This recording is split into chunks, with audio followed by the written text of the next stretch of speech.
Welcome to Janet Teaches DRU Yoga.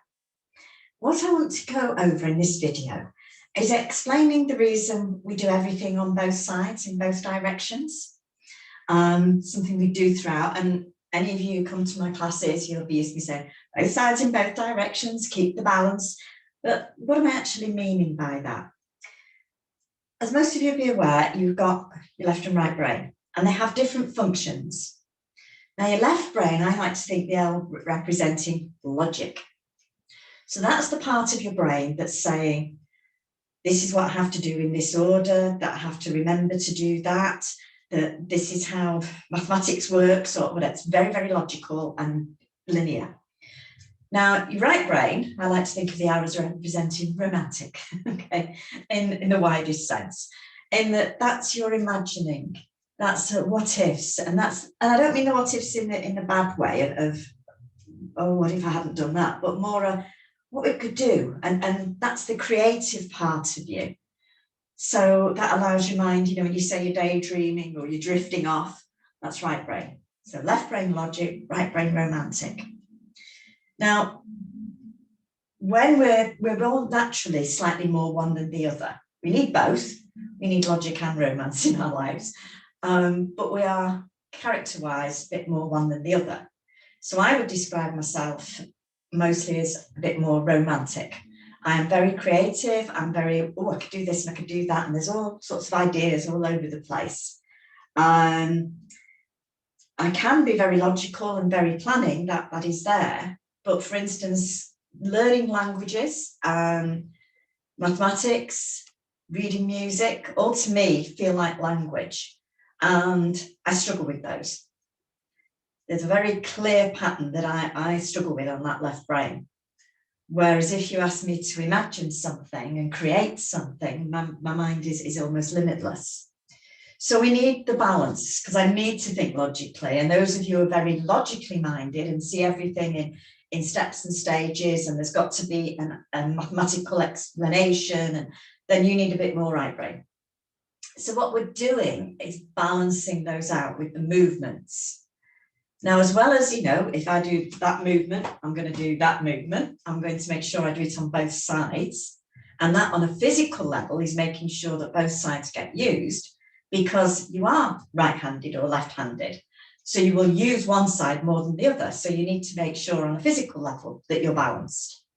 But there's also the mind needing balancing. Now, the way we do that is to do things that we put under the umbrella of cross-crawl. So when I take a hand and tap my opposite knee, I'm activating left and right brain. When I take it across, I'm doing the same. These are cross-crawl, opposite to opposite, okay? That allows the brain, left and right, to come into action and then start to balance up. Now, if your brain's starting to feel more balanced, then your emotions can start to follow suit. And by the actions, we're following and balancing the body. So if we do something like that and swing across and up and swing across, again, we're doing cross-crawl. And it's interesting when I watch people, how they often struggle with that opposites. A classic one, the tiger, if I just show you. Now, the tiger is to bring knee up to nose, take the leg out straight, and the opposite arm out in front. Now, every now and again, what I get is somebody, and I'm not sure I can do this, but I'm going to try with concentration, who actually manages, I've managed it, on one side. And the minute I point it out, then they wobble and fall over. But that's the point. I'm saying opposite, and their brain isn't actually linking with that, and they're doing the same side. And I'll say it a few times, opposite arm and leg. No, they stay on the same side. And I have to go over and adjust them and explain. So their left and right brain is out of balance because they're only operating one side and they're not able to go opposite.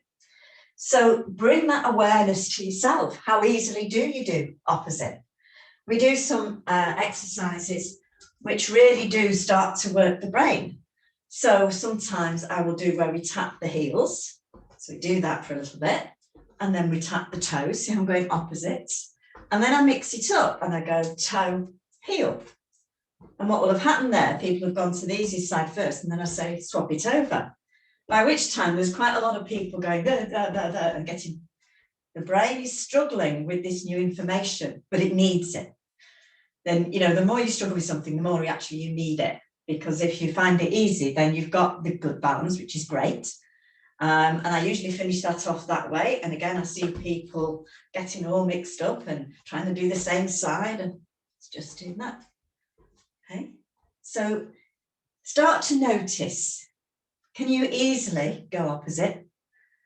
Do you feel you're more one balanced side, one side over the other, so that you feel off balance? As I say, we need both. There's a very good video I can recommend. A lady called Jill Jill with a J, Bolt with an E, dash Taylor with a Y. Okay. Jill Bolte-Taylor, and she is a scientist who is studying the brain, and she woke up one morning, I'll give you the very brief story, and discovered she'd had a stroke on the left side of her brain, her logic. So she'd got a huge blood clot, and so the left side just went. There was no longer anything happening that was telling her to be logical. So when she touched a wall, now if I'm touching that wall, I can see my hand, I can feel my hand on the wall. There was nothing to tell her, that's a wall, that's a hand. So because she was just purely in right brain, it was like there was nothing there. Everything, she said it was like watching pixels. It was just, everything was spread and huge and enormous. And she tells a wonderful story. I really recommend that video. My Stroke of Insight. She also produced a book, which I'll just take from my bookshelf and show you. Shelf, I should say. So, My Stroke of Insight, Jill Bolte-Taylor. Okay, where she goes into a lot more detail about it. I'll just put that to one side. But it's understanding the power that both have, that they can't operate just on their own, because there was a little bit of her left brain left, and now and again, as she said, it kind of came back online, and it was saying, we've got a problem, we've got to sort this out. The logic would, wouldn't it? And then she'd go back to right brain and she'd go, oh, this is wonderful. I'm huge, I'm floating, it's lovely. So you see how it's different. We need that balance. So say, check out for yourself, and just now and again, you know, every day, challenge yourself to do something that does that opposite. Okay, and it can be a number of things. You know, it might just be touching your shoulders, but you're doing opposite. So just, I mean, we do some lovely mudras in DRU Yoga. If I show you this one, which is the Fearless Heart Mudra, straight away you see I'm crossed, and I link my fingers. I lead the middle finger through, and I bring the middle finger and the thumb together. That is all about crossing, isn't it? Can you see how I've crossed right across there? So as well as bringing the energy to the heart, it's creating, again, that left and right brain. So have a little play with that. See where you're at, and just become aware of each day trying to do something that brings that left and right brain together. So thank you very much. Namaste.